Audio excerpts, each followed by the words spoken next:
Hello दोस्तों, स्वागत है आपका हमारे चैनल ज्ञान अध्ययन एकेडमी में।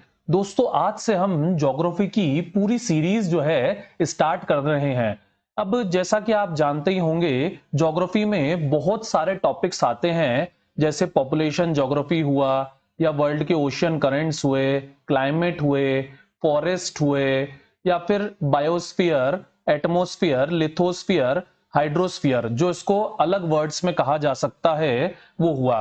यानी वर्ल्ड ज्योग्राफी, इंडियन ज्योग्राफी दोनों कंबाइंड तौर पर आते हैं। और इसके अलावा भी बहुत सारी चीजें आती हैं, जैसे प्लैनेट्स, स्टार्स, गैलेक्सीज वगैरह।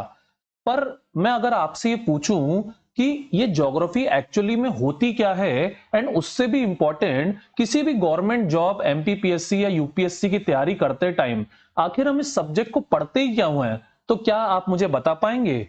अगर नहीं तो दोस्तों, ये सेशन आपके लिए है, जिसमें हम समझेंगे कि ज्योग्राफी क्या होती है और सिविल सर्विसेज में आखिर इसकी क्या इंपॉर्टेंस है।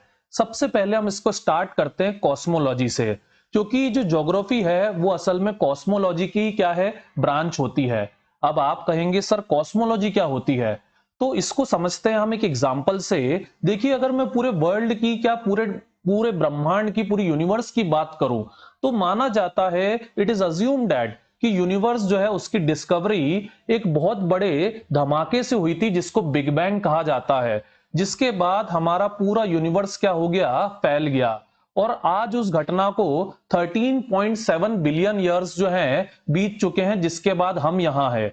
और यह भी माना जाता है कि आज से भी 22 बिलियन ईयर्स के बाद क्या होगा, हमारा ये पूरा यूनिवर्स जो है ये क्या हो जाएगा, डिस्ट्रॉय हो जाएगा। मतलब मैं यहां पर तीन चीजों की बात कर रहा हूं, that is past, present and future. तो जब हम तीनों को मिला के बात करते हैं, तो यही क्या है, कॉस्मोलॉजी है, जो हमारा जो है पास्ट, प्रेजेंट और फ्यूचर, यानी बिग बैंग से आज और आज से आगे की जो पूरी बात करता है, उसे हम कॉस्मोलॉजी कहते हैं। But let me tell you कि नथिंग टू वरी, हमें ये कॉस्मोलॉजी नहीं पढ़ना है। ये तो मेन तौर पे फ्रेंड्स साइंटिस्ट लोग पढ़ते हैं। हमें इसकी ब्रांचेस पढ़ना है, एस्ट्रोनॉमी और ज्योग्राफी, जो हमसे एग्जाम में पूछी जाती है।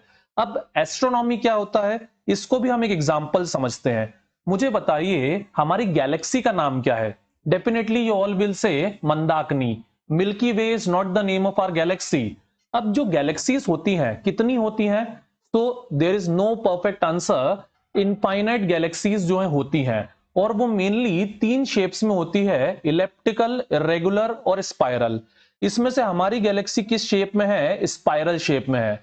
अब हमारी गैलेक्सी में भी आई थिंक आप जानते ही होंगे कि हमारा एक सोलर सिस्टम है, और इस सोलर सिस्टम के सेंटर में क्या है, एक स्टार है, जिसका नाम क्या है, सन है। और उस स्टार के आसपास जो है रेवोल्यूशन कर रहे हैं, वो कौन है? प्लैनेट्स है। Mercury, Venus, Mars, Jupiter, Saturn, Uranus, Neptune वगैरह। और इसके अलावा हमारे सोलर सिस्टम में कुछ कॉमेट्स भी आ जाते हैं। तो अब ये सब चीजें जो है, इनकी स्टडी क्या कहलाएगा? तो इनकी स्टडी फ्रेंड्स क्या कहलाती है? Astronomy. Try to listen carefully, मैं एस्ट्रोनॉमी कह रहा हूं, एस्ट्रोलॉजी नहीं कह रहा हूं। एस्ट्रोलॉजी, ज्योतिष शास्त्र कंप्लीटली डिफरेंट होता है। सर, अगर इन सब की स्टडी एस्ट्रोनॉमी है, then what is geography? So try to understand कि हम जब भी नॉन अर्थली बॉडीज की बात करते हैं, तो उसको हम एस्ट्रोनॉमी काउंट करते हैं। यानी हमारी जो अर्थ है, हमारा जो प्लेनेट है, यानी हमारे जो आसपास है, उन सब की बात क्या कहलाती है? एस्ट्रोनॉमी कहलाती है। एंड यू मस्ट नो कि इससे बहुत ज्यादा क्वेश्चंस एग्जाम में नहीं आते हैं, इसलिए हमारा मेन टॉपिक क्या है आज का? ज्योग्राफी। बट क्यों नहीं आते हैं सर?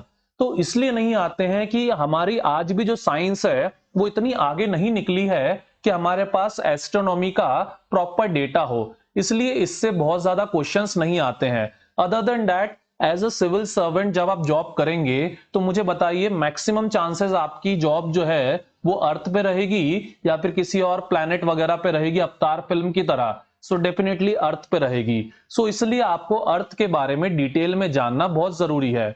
सर, ये तो क्लियर है, पर इसको ज्योग्राफी क्यों कहते हैं? क्योंकि फ्रेंड्स, ये दो वर्ड से मिलकर बना है, जो कि है जियो और ग्राफोस, जिनका कंबाइंड मीनिंग होता है डिस्क्रिप्शन ऑफ अर्थ। जियो मतलब अर्थ और ग्राफोस मतलब डिस्क्रिप्शन।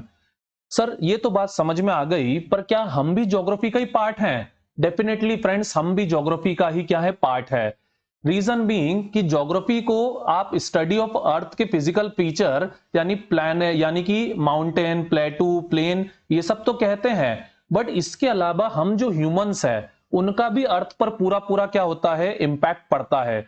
एग्जाम्पल के तौर पे अगर मैं बात करूं तो लिथोस्फीयर, एटमॉस्फेयर, हाइड्रोस्फीयर और बायोस्फीयर अभी हम डिटेल में समझने वाले हैं। तो उसमें से हम क्या हैं, बायोस्फीयर हैं। कैसे हैं ये मैं सेशन में आगे समझाऊंगा। तो समझेगा दोस्तों, जैसे मान लीजिए ये पेड़ है। अब इस पेड़ से मुझे बताइए बीज गिर रहे हैं। अब ये जो बीज गिर रहे हैं, इन बीजों का फ्यूचर में क्या बनेगा? डेफिनेटली ये सारे बीज जो है फ्यूचर में पेड़ बन जाएंगे। पर मुझे बताइए, जो ये बीज यहां गिर रहे हैं, क्या सारे बीज पेड़ बन सकते हैं? Definitely not. ये ऐसा नहीं हो सकता। द रीजन बीइंग कि इस पेड़ की जो रूट्स हैं उन्होंने क्या कर रखा है, मैक्सिमम जो न्यूट्रिशन है वो ले रखा है। तो इस रीजन में सारे के सारे बीज ट्रीज नहीं बन पाएंगे। सो हम ह्यूमंस इसमें क्या करते हैं, कंट्रीब्यूशन करते हैं। कैसे? हम ह्यूमंस बीज को ले जाते हैं अनजाने में एक जगह से दूसरी जगह, जिसके कारण जो पूरा का पूरा अर्थ है उस पर क्या हो जाते हैं, प्रॉपर ट्रीज जो है, प्लांटेशन जो है हो जाता है। सो इस तरह से अच्छे तरीके से हम क्या करते हैं, अर्थ को इंपैक्ट करते हैं। अब बुरे तरीके से तो आई गेस आप सब जानते ही हैं, पॉल्यूशन जो है वो इंडिया में कोई नया प्रॉब्लम नहीं है। सो हमारा जो इसके ऊपर इंपैक्ट होता है ये कंबाइंड तौर पे क्या कहलाता है, ज्योग्राफी कहलाता है। सर बात समझ में आ गई, पर हम लोग पूरी तरह से अभी भी सेटिस्फाइड नहीं है। तो आइए आपको सेटिस्फाई करते हैं। ज्योग्राफी के दो पार्ट होते हैं, एक होता है फिजिकल ज्योग्राफी और ह्यूमन ज्योग्राफी। सर बड़ा कंफ्यूजन होता है। कुछ लोग कहते हैं ज्योग्राफी के दो पार्ट होते हैं, वर्ल्ड ज्योग्राफी और इंडियन ज्योग्राफी, और कुछ लोग कहते हैं फिजिकल ज्योग्राफी और ह्यूमन ज्योग्राफी। सर एक्चुअली क्या है, तो आइए समझते हैं। अब सबसे पहले मुझे बताइए, ह्यूमंस आए कि अर्थ आई? यानी कि ये सवाल इतना मुश्किल नहीं है कि मुर्गी पहले आई कि अंडा। सो डेफिनेटली पहले क्या आई, अर्थ आई। अर्थ में भी सबसे पहले मुझे बताइए, लिथोस्फीयर, एटमॉस्फेयर, हाइड्रोस्फीयर, क्या पहले आया? डेफिनेटली जो लिथोस्फीयर है वो पहले आई। भाई पहले हमारी ये प्लेन बने ना, उसके बाद क्या कहते हैं, एटमॉस्फेयर, हाइड्रोस्फीयर आए। अब आपने जन्म कहां लिया है? Definitely you all have taken birth on the land. तो इसीलिए मिट्टी से जन्मे हैं और मिट्टी में ही मिल जाएंगे, दैट इज लिथोस्फीयर। अब आफ्टर बर्थ मुझे बताइए, आपको सबसे पहले क्या रिक्वायर्ड होता है? डेफिनेटली आप कहेंगे सर ऑक्सीजन। ऑक्सीजन के बिना तो हम एक सेकंड भी नहीं जी सकते, मतलब कुछ सेकंड जी सकते हैं। तो सेकंड क्या हो गया, एटमॉस्फेयर। और ऑक्सीजन के बाद आपकी नेक्स्ट रिक्वायरमेंट क्या होती है? So it is not food, क्या होती है, वाटर होती है। I guess you all must know कि व्यक्ति कई दिनों तक फूड के बिना रह सकता है, पर वो वाटर के बिना बहुत ज्यादा नहीं रह सकता है। सो हाइड्रोस्फीयर। और हाइड्रोस्फीयर के बाद हमें क्या लगता है, फूड लगता है। सो मुझे बताइए, जो फूड होता है वो लिविंग होता है कि नॉन लिविंग होता है? Food is always living. अब आप प्लांट्स खाएं या फिर आप एनिमल्स खाएं, आप वेज हो या नॉन वेज हो, दोनों ही स्थिति में आपको किसी ना किसी की लाइफ डिस्ट्रॉय करनी होगी, तभी आप खुद को सरवाइव कर पाएंगे। सो ये क्या होता है, बायोस्फीयर होता है। और इसको अगर डिटेल में समझे तो बायोस्फीयर जो है कैसे बनता है, तो जब लिथोस्फीयर, हाइड्रोस्फीयर और एटमॉस्फेयर ये तीनों मिलते हैं, तो इन तीनों के जो मिलन है उसी से क्या बनता है, बायोस्फीयर बनता है। इजी लैंग्वेज में हमें क्या कहते हैं, अलाइव रहने के लिए क्या चाहिए? हमें ये प्लेन्स चाहिए जिन पे हम खड़े हैं, लैंड चाहिए, हमें पानी चाहिए, हमें एयर चाहिए। तो जब ये तीनों तत्व मिल जाते हैं, शुद्ध हिंदी में कहें तो क्या हो जाता है, चौथा एलिमेंट बायोस्फीयर बन जाता है। सो यही चारों कंबाइन करके क्या बनते हैं, फिजिकल ज्योग्राफी बनते हैं। सर थोड़ा बुकिश लैंग्वेज में भी बताइए ना। देखिए अगर हम बात करें बुकिश लैंग्वेज में, तो जैसा कि आप जानते होंगे, इक्वेटर के पास में क्या होते हैं, ट्रॉपिकल रेन फॉरेस्ट होते हैं, जहां पर साल भर क्या होती है, बारिश होती है। इसके अलावा अगर हम इसके ऊपर बात करें, तो इसके ऊपर क्या होता है, इंडिया जैसे कंट्रीज होती हैं जहां पर साल भर बारिश नहीं होती है, मानसून में बारिश होती है। एंड इसके ऊपर अगर हम जाएं तो ये वाले रीजन जो है टुंड्रा और टैगा कहलाते हैं, जहां पे जो बारिश है, रेनफॉल है, बहुत ज्यादा लेस क्वांटिटी में होता है। सो यही क्या है, ये बारिश जो है इसी से क्या होता है, कहीं ना कहीं लैंड फॉर्म्स भी डिसाइड होते हैं। जैसे हम जानते हैं कि इक्वेटर पे क्या है, ट्रॉपिकल रेन फॉरेस्ट है, जो साल भर हरी पत्तियां रहती हैं। उसके ऊपर में क्या है, डेसिडियस फॉरेस्ट है जिनमें पतझड़ आता है, ठीक है, यानी पत्तियां जो है झड़ जाती हैं। और उसके ऊपर क्या है, टुंड्रा और टैगा है जहां पर पत्तियां होती ही बहुत कम है। सो ये जो वर्ल्ड का बायोम है, क्लाइमेट है, ये एक्चुअली क्या है, लिथोस्फीयर है और क्या कहते हैं, हाइड्रोस्फीयर है। अब इसको आप क्या कहते हैं, एटमॉस्फेयर भी कह सकते हो, क्योंकि क्लाइमेट में मुझे बताइए सबसे मेन इंपॉर्टेंस किसकी रहती है। सो फ्रेंड्स, क्लाइमेट में कहीं ना कहीं सबसे इंपॉर्टेंट फैक्टर होता है विंड। एग्जाम्पल के लिए इंडिया जो है उसमें साउथ वेस्ट मानसून जो है उससे क्या कहते हैं बारिश होती है और गर्मी में बारिश होती है।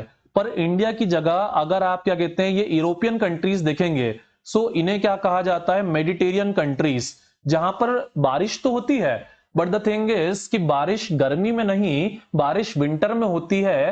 यानी हमारा जो मॉनसून क्लाइमेट है ये उसका एग्जैक्ट क्या होता है, उल्टा होता है। तो ये हम अपने आगे के सेशंस में डिटेल में समझेंगे कि विंड जो है वो इस तरह का इंपैक्ट कैसे डालती है। तो इस तरह लिथोस्फीयर, हाइड्रोस्फीयर, एटमॉस्फेयर तीनों एक दूसरे से क्या है, कनेक्टेड है। सर लिथोस्फीयर और एटमॉस्फेयर तो समझ आया, हाइड्रोस्फीयर कैसे? सो फ्रेंड्स मुझे बताइए यहां पर क्या है और इसके अलावा यहां पर क्या है। सर ये तो बहुत इजी है, ये पोर्शन जो आपने मार्क करा ये है सहारा डेजर्ट, और ये पोर्शन जो आपने मार्क करा है दुनिया का सबसे सूखा ड्राई डेजर्ट है, अटाकामा डेजर्ट। अब मुझे बताइए इसके पास में ये फिर से मैं मार्क कर रहा हूं, ये क्या है? सर ये कैनरी की कोल्ड करंट है, और ये क्या है, ये पेरू की कोल्ड करंट है। So friends let me tell you कि ओशियन भी क्या करता है, बहुत ज्यादा इंपैक्ट करता है लिथोस्फीयर और एटमॉस्फेयर को डिसाइड करने में। कैनरी जो कोल्ड करंट्स होते हैं उनके कारण क्या होता है, जो हमारे वेस्टर्न मार्जिन होते हैं लैंड के, वहां पर मैक्सिमम क्या होते हैं, डेजर्ट बन जाते हैं। तो इसको भी हम आगे अपने सेशंस में डिटेल में समझेंगे। अभी तो मैं आपको कनेक्टिविटी क्लियर कर रहा हूं कि किस तरह लिथोस्फीयर, एटमॉस्फेयर, हाइड्रोस्फीयर, बायोस्फीयर सब आपस में कनेक्टेड है। तो ये सब चीजें क्या होती हैं, फिजिकल ज्योग्राफी में आती है। सर ये तो समझ आ गया, पर ये ह्यूमन ज्योग्राफी क्या होती है? सो फ्रेंड जैसा कि आपने समझा, जो फिजिकल ज्योग्राफी होती है उसे हम ह्यूमंस क्या करते हैं, इंपैक्ट करते हैं बीज वाले एग्जांपल से। सर ये तो साइंस का एग्जांपल हो गया, थोड़ा ज्योग्राफी के पॉइंट ऑफ व्यू से समझाइए ना। फ्रेंड्स मुझे बताइए कौन सी कंट्री है? Definitely you all must no, ये अमेरिका है। ये कौन सी कंट्री है? Sir it is India. And इसके पास में ये कौन सी कंट्री है? सर ये बांग्लादेश है। मुझे बताइए क्या इन तीनों में कोई डिफरेंस है? डेफिनेटली सर बहुत डिफरेंस है। अमेरिका जो है वो एक डेवलप कंट्री है, इंडिया जो है वो एक डेवलपिंग कंट्री है, और अगर हम बात करें बांग्लादेश की तो वो एक अंडर डेवलप्ड कंट्री है या अनडेवलप्ड कंट्री है। अब मुझे बताइए इसका रीजन क्या है? अब इसका रीजन जो है कहीं ना कहीं सबसे ज्यादा क्या है, पॉपुलेशन है। पॉपुलेशन अगर हम बात करें, मुझे बताइए अमेरिका की पॉपुलेशन क्या है? Near about 30 to 40 crore. India की पॉपुलेशन क्या है? Near about 120 crore. बांग्लादेश की हम दोनों से ही काफी कम है। तो अगर मैं बात करूं लैंड की, तो देखिए अमेरिका के पास जो लैंड है वो क्या है, बहुत ज्यादा बड़ा है, पर उसकी पॉपुलेशन क्या है, कम है। और इंडिया के पास लैंड क्या है, छोटा है, पर उसकी पॉपुलेशन क्या है, ज्यादा है। तो इसके कारण क्या होता है, कहीं ना कहीं जो रिसोर्सेस हैं वो हमारी पॉपुलेशन को क्या पड़ते हैं, कम पड़ते हैं, एंड अमेरिका की पॉपुलेशन को सफिशिएंट पड़ते हैं। और जो बांग्लादेश है वहां पर पॉपुलेशन तो कम है, पर वहां पर पॉपुलेशन डेंसिटी बहुत ज्यादा है। मतलब आप मान लीजिए एक कमरे में 4 की जगह वहां पर 100 लोग रहते हैं। 1200 पीपल जो है करीब जो है 1 स्क्वायर किलोमीटर में रहते हैं, या उससे भी ज्यादा लोग जो है 1 स्क्वायर किलोमीटर में रहते हैं। मतलब एक कमरे में 4 की जगह 400 लोग, 40 लोग जो है रहते हैं, जिसके कारण वहां पर रिसोर्सेस का क्या हो रहा है, ओवर एक्सप्लॉयटेशन हो रहा है। सो यहां पर प्रॉपर यूटिलाइजेशन है, यहाँ पे थोड़ा ओवर यूटिलाइजेशन है, और बांग्लादेश में ओवर एक्सप्लॉयटेशन है। सर थोड़ा सा और क्लियर कीजिए। तो क्लियर के लिए एक कंट्री लीजिए, जापान। अब जापान के पास तो हम तीनों कंट्रीज की तरह रिसोर्सेज भी नहीं है, फिर भी जापान आज वर्ल्ड की मोस्ट डेवलप कंट्रीज में से एक आता है। क्यों? क्योंकि वहां की जो पॉपुलेशन है वो बहुत ज्यादा क्या है, स्किल्ड है। वहां पर स्किल्ड लेबर है, उन्हें पता है कि हमारे पास नेचुरल रिसोर्सेस नहीं है, इंडस्ट्रीज नहीं है, तो वो बाहर से नेचुरल रिसोर्सेस लेते हैं और उन्हें मैन्युफैक्चर करते हैं, प्रोसेसिंग करते हैं, और अच्छे क्या कहते हैं, महंगे गुड्स बनाते हैं। तो उनकी पॉपुलेशन स्किल्ड होने के कारण रिसोर्सेस नहीं होने पर भी वो क्या है, डेवलप्ड है। So in this way you can understand कि एक कंट्री की जो पॉपुलेशन होती है वो उसकी ज्योग्राफी को बहुत ज्यादा क्या करती है, इंपैक्ट करती है। और यही क्या होती है, ह्यूमन ज्योग्राफी होती है, जिसका पहला पार्ट मैंने आपको बताया, पॉपुलेशन ज्योग्राफी। अब इसके बाद देखिए second, that is settlement geography. अब सेटलमेंट ज्योग्राफी क्या होता है, इसको ऐसे समझिए, मुझे बताइए ये क्या है। डेफिनेटली ये रेफ्यूजी कैंप्स हैं। और ये क्या है, सर ये क्या कहते हैं, एक अर्बन सिटी है और ये एक रूरल सिटी है। तो सेटलमेंट का मतलब अगर मैं बात करूं तो पॉपुलेशन क्या होती है, जब टाइम बीतता है सो पॉपुलेशन क्या करती है, रहने लग जाती है कहीं ना कहीं। भाई हमें अपना रहन सहन भी तो करना है। सो इसी को हम क्या बोलते हैं, सेटलमेंट बोलते हैं। अब ये ज्योग्राफिकली कैसे इंपॉर्टेंट है समझिएगा। जो अर्बन एरिया है, मुझे बताइए अर्बन एरिया में जगह पास पास होगी कि दूर दूर होगी? डेफिनेटली क्लोज होगी। आप खिड़की खोलोगे और आपको 10 घर दूसरे नजर आ जाएंगे। रूरल में क्या होगा, रूरल में थोड़ा स्कैटर्ड रहेगा, फैला हुआ रहेगा। मैं लिख देता हूं आपके लिए, रूरल में क्या रहेगा, स्कैटर्ड रहेगा। अर्बन में क्या रहेगा, कॉम्पैक्ट रहेगा। इसके अलावा अगर हम बात करें सो रूफ कैसी होगी, तो रूरल में अगर हम बात करें तो रूफ कैसी होती है, मैक्सिमम तौर पे इस तरह की रूफ होती है। और अर्बन में अगर हम बात करें सो इस तरह की रूफ जो है हमें देखने को मिलती है। So what is the reason, urbans में क्योंकि क्या होता है, ड्रेनेज सिस्टम प्रॉपरली डेवलप्ड होता है। सो ये सब बातें जो होती हैं यही सेटलमेंट ज्योग्राफी में आती है। अब अगर आप यूपीएससी की तैयारी कर रहे हैं so in that case human geography बहुत इंपॉर्टेंट है। अदरवाइज ह्यूमन ज्योग्राफी से क्वेश्चंस कम आते हैं एमपीपीएससी जैसी एग्जाम्स में। अब इसके बाद मुझे बताइए, जब आपने लाइफ में बर्थ ले लिया, उसके बाद आपने क्या कहते हैं सेटलमेंट भी कर लिया, अब आपको क्या चाहिए, डेफिनेटली टू लिव ऑन आपको क्या चाहिए, पैसा चाहिए। सो पैसे के लिए आप क्या करोगे, या तो आप फार्मिंग करोगे, या फिर आप किसी इंडस्ट्री में काम करोगे, या फिर आप मेरी तरह एजुकेशन का काम करोगे, सर्विस दोगे।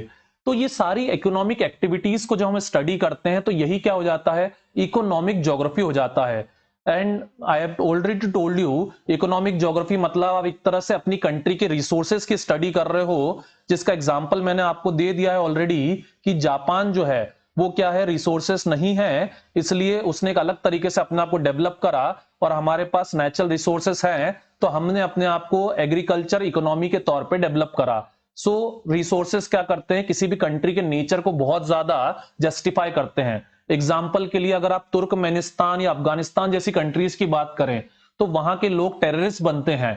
क्यों बनते हैं, तो रीजन भी आई गेस आप अभी तक समझ चुके हैं, क्योंकि वहां उनके पास क्या नहीं है, इकोनॉमिक एक्टिविटीज करने के लिए रिसोर्सेस ही नहीं है, जिसके कारण वो टेररिस्ट बनते हैं। जापान नहीं बन पा रहे वो। इसके अलावा लास्ट होता है कल्चर।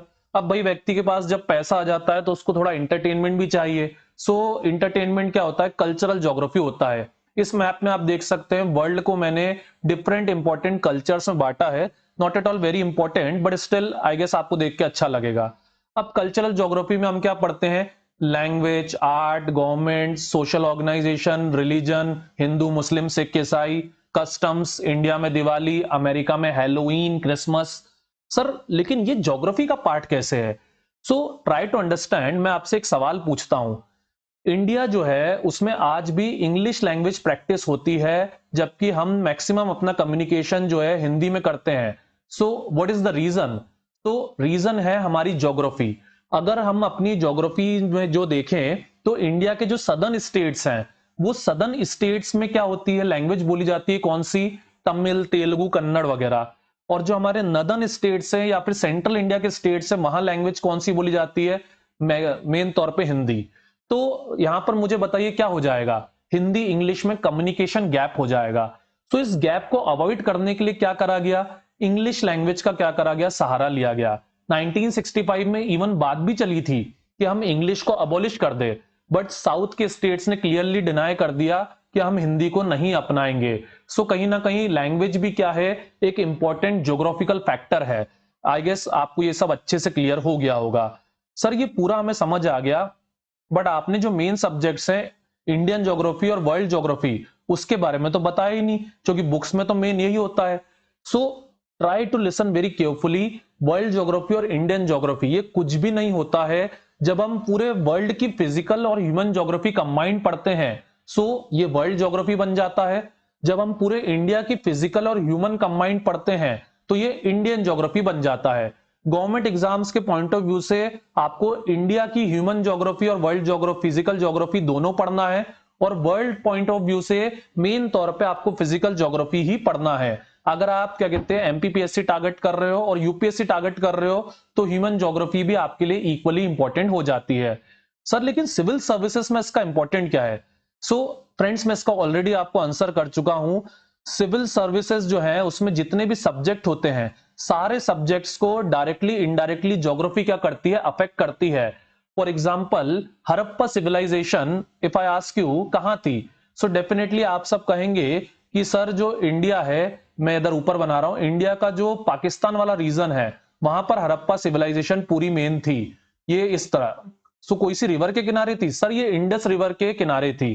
क्यों थी? द रीजन वो इसलिए थी दो फ्रेंड्स, क्योंकि इंडस रिवर जो है वो एक इकोनॉमिकल रिसोर्स है जिसके आसपास, पानी के आसपास लाइफ जो है पूरी हम लगा सकते हैं। एग्जाम्पल के लिए नर्मदा जो हमारे सेंट्रल इंडिया से पास होती है उसके आसपास बहुत सारी क्या है, अर्बन सिटीज है। तो इसलिए ज्योग्राफी जो है हिस्ट्री जैसे सब्जेक्ट तक को क्या कर सकती है, बकायदा पूरी तरीके से मॉडिफाई कर सकती है या फिर पूरी तरह से इंपैक्ट डाल सकती है। Friends that's all for now.